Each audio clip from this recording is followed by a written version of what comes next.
Anche quando sembra che la giornata sia passata come un'ala di rondine, come una manciata di polvere gettata e che non è possibile raccogliere, e la descrizione, il racconto non trovano necessità né ascolto, c'è sempre una paroletta da dire, magari per dire che non c'è niente da dire.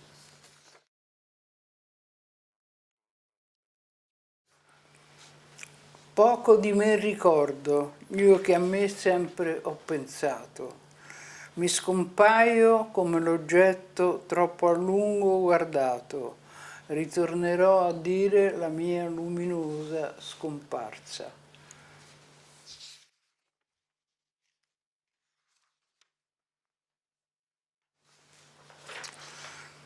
Ah sì, per tua disgrazia, invece di partire, sono rimasta a letto.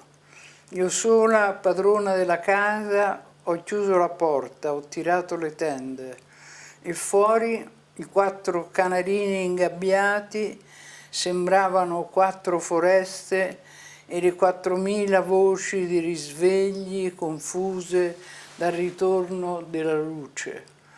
Ma al di là della porta, nei corridoi bui, nelle stanze quasi vuote, che catturano i suoni più lontani, i passi miserabili di languidi ritorni a casa, si accendevano nascite e pericoli, si consumavano morti losche e indifferenti. E cosa credi che io non t'abbia visto morire dietro un angolo con il bicchiere che ti cadeva dalle mani, il collo rosso e gonfio, vergognandoti un poco per essere stata sorpresa ancora una volta, dopo tanto tempo, nella stessa posizione, nella stessa condizione, pallida, tremante, piena di scuse? Ma se poi penso veramente alla tua morte, in quale letto d'ospedale o casa o albergo, in quale strada, magari in aria o in una galleria, ai tuoi occhi che cedono sotto l'invasione, all'estrema, terribile bugia con la quale vorrai respingere l'attacco o l'infiltrazione, al tuo sangue pulsare indeciso e forsennato nell'ultima immensa visione di un insetto di passaggio, di una piega di lenzuolo, di un sasso, di una ruota che ti sopravviveranno, allora come faccio a lasciarti andar via?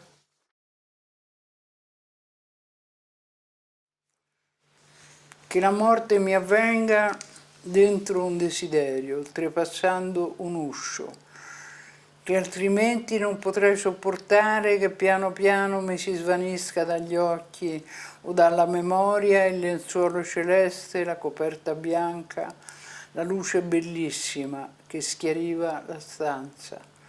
Non come il gatto è nero che vedo morire lentamente, imprigionato dentro i suoi viaggi dove si ferma, sbalordito di sé per una riconquista delle direzioni, verso una certa sedia, un certo termosifone, e guardando un po' a destra, un po' a sinistra, prosegue verso un muro che non era nelle sue intenzioni, ma ancora gli rimane, toccando appena la sua testa o dicendo il suo nome, l'esplosione famosa delle fusa. A mia nonna era rimasta una qualità nervosa, il fastidio per gli altri, il ricordo sicuro delle sue antipatie. Se ora tu bussassi alla mia porta e ti togliessi gli occhiali e io togliessi i miei che sono uguali e poi tu entrassi dentro la mia bocca senza temere baci diseguali e mi dicessi: amore mio, ma che è successo? Sarebbe un pezzo di teatro di successo.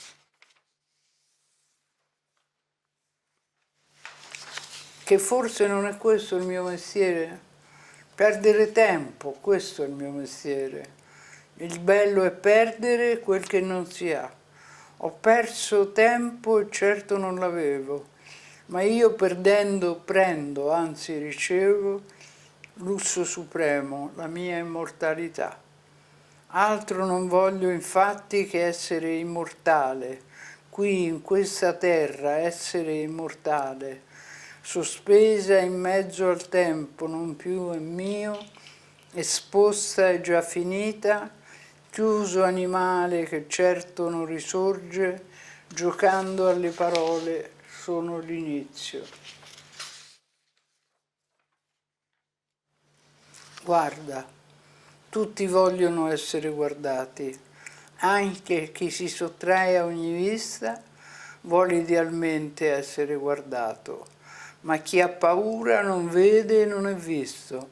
È la paura che arma gli assassini. Guarda, sono già morta, guardami e risorgimi.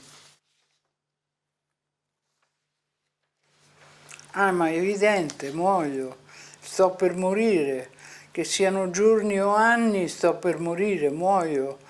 Lo fanno tutti, lo dovrò farlo anch'io, sì, mi conformo alla regola banale, però intanto, tra un sonno e l'altro, finché esiste il sonno, solo chi in vita gode del suo sonno, guardando il cielo, girando gli occhi intorno, in questi istanti incerti, io sono certamente un immortale.